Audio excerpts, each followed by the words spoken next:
got it going. Charge light's off now, so my alternator's good. That was my biggest problem lately. I started seeing the battery was dying slowly. I wasn't sure if it was because the battery's just that badass and it lasted that long, or the alternator somehow fried while I was wiring stuff up. It could have very well been that I shorted something, because the slip rings had pits in them, like somebody was welding with the thing. So now I've got it down to idling properly. I'm running about 43-ish PSI. This gauge says about 45, but the analog gauge on the regulator itself is showing about 43, which is what I was kind of told was optimum. I've got the AC running now. It had a lot wrong with it. These old 30-year-old cars, man. The blower motor had so much wear on the commutator, it was insane. I can't believe it even ran long enough to get the wear it had on it. The resistor pack was bad, and for some reason the cigarette lighter fuse, which controls the compressor clutch, was also fried. That could have been me, or that could have been somebody hooking something into the cigarette lighter before me that just didn't realize they burnt it up. But there was a lot to fix on the AC system. But she's blowing cold now. I converted it to 134A, and I can show you how I did that. But while we're in the car, I want to point out that when you do the ETCSI delete, it's best to work that screw up to about 1,000 RPMs, because when you hit the compressor, as you can see, when I turn the compressor on, it drops about 2,000 RPMs. If you've got it down to the 700 or so, that sounds really cool with these cams loping. You're gonna stall whenever you pull the clutch in from driving and trying to stop, because there's no idle air control on these VVTI engines. You're just not gonna get that. See where without the compressor on, it jumps up a little bit. So and you can hear, I'll close the doors. I've got the 3-inch Tanabe exhaust. This is without any AC blowing or anything. You can hear a little bit in here, but it's really not too aggressive at all for a true 3-inch stainless all through exhaust. I'm impressed with how quiet it is in here. I really am. I'll go outside for a minute, talk about a couple of things there. I was having some issues with the boost being a bit rich. Using this rate of rise fuel pressure regulator, I had it hooked up to the boost vacuum signal. Took it off completely and got it set statically to 43 PSI. And now I'm getting more like 12 to 1 when I rev instead of 10 to 1, which was kind of rich in my opinion for the little amount of boost that I'm getting out of this. I just put the vacuum hose back on the manifold for now, just so I don't have a vacuum leak and whatnot. And you can see here on the analog gauge, it's showing right at about 42, 43 PSI. I'm not sure if I trust the electrical one or the analog one better. Just depends on what country they were made in, wink wink. So talking about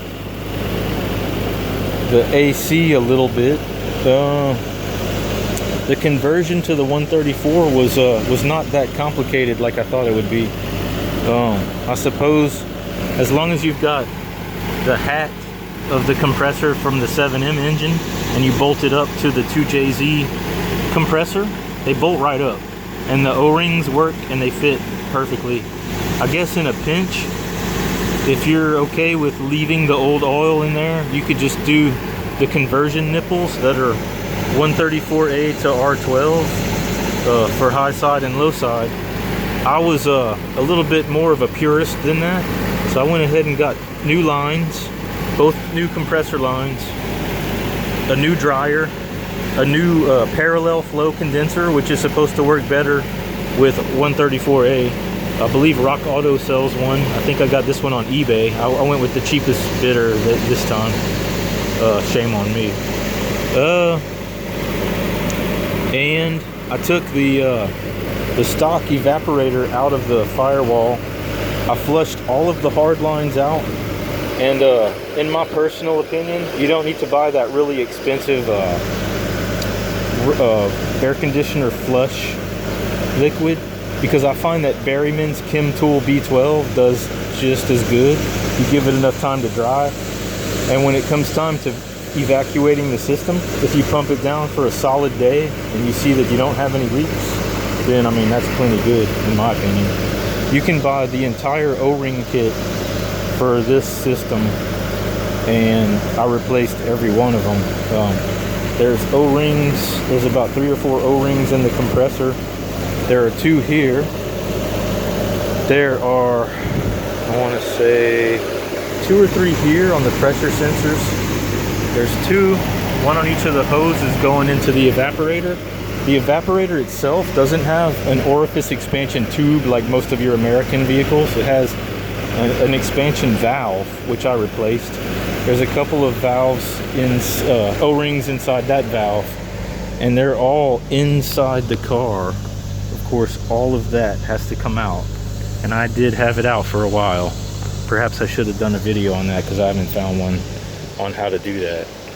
But that's my progress right now. I'm trying to think of what else I could do in this video. I think it sounds amazing. I had a couple of little coolant leaks and it was getting hot very fast, but I went ahead and made sure everything was tight, legit on that, and she's just roaring, man. I just really don't like that fan sound. I don't like the sound of a clutch fan. I like the efficiency of it because, you know, you don't need electricity to run the fan, and it'll go 7,800 RPMs just like the engine will, I'm thinking. I haven't found an electric fan that'll do that. I got this little Mishimoto temperature cap, which in my opinion is absolute crap because there's no way that's the correct temperature. This thing's just a gimmick. That's junk. Don't waste your money on that. I know this damn thing's turning, but I cannot hear it whistle inside the car.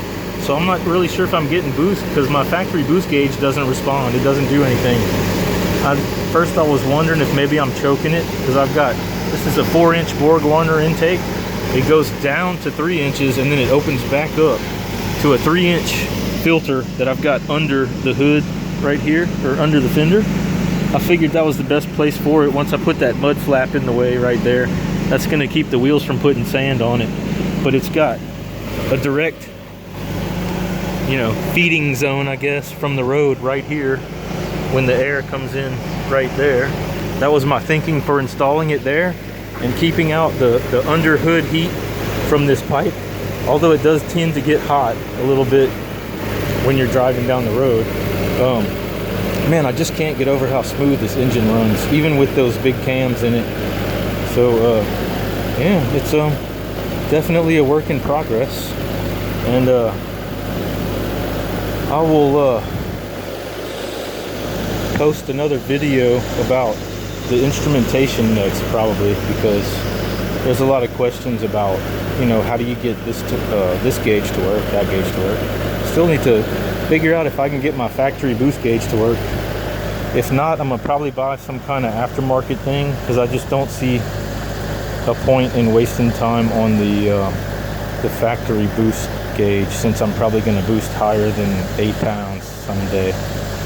Anyhow, what else was I going to say? Oh, getting back to the exhaust, just anyone who's wondering, I've got the wastegate is recirculating, so it's never going to be very loud. It's 44 millimeters going out into the down pipe there. I welded it into the pipe.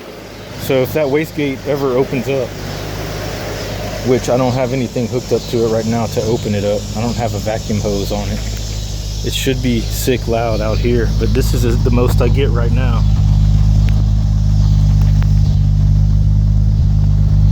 And that's hardly nothing. I mean, it doesn't even, can't hardly even hear it on this microphone. I just don't have anybody in front of the car to rev it for me, so kind of stuck with this phone camera till I can afford something else. Anyway, she's drivable. I went to the store for a 6-pack yesterday, but my tires are about to throw belts because, you know, they were neglected for a long time. The tires I've got I don't really want the big ones. I know big brake kits are the way to go with these cars, but I'm thinking drilled and slotted rotors and ceramic pads are going to work for now. These are 16-inch wheels from a 93, I want to say. The MK4s had the 17-inch version of this wheel. This, I think 92 had these as well. These are Nitto NT450s. I wanted to get these again because they're nice and wide, but I found out that the NT450 is discontinued. The replacement, or rather the closest thing to it now, is the 555R, which is actually a drag radial. And the MK4 wheels were, I want to say 8-inch in the front and 9-inch in the back. So the back rims are actually a little bit wider, but they both use the same wheels. So when I get my 555Rs in, I'm gonna be ready to roll down the road. And there's nothing sexier than new tires, except maybe women. Cheers.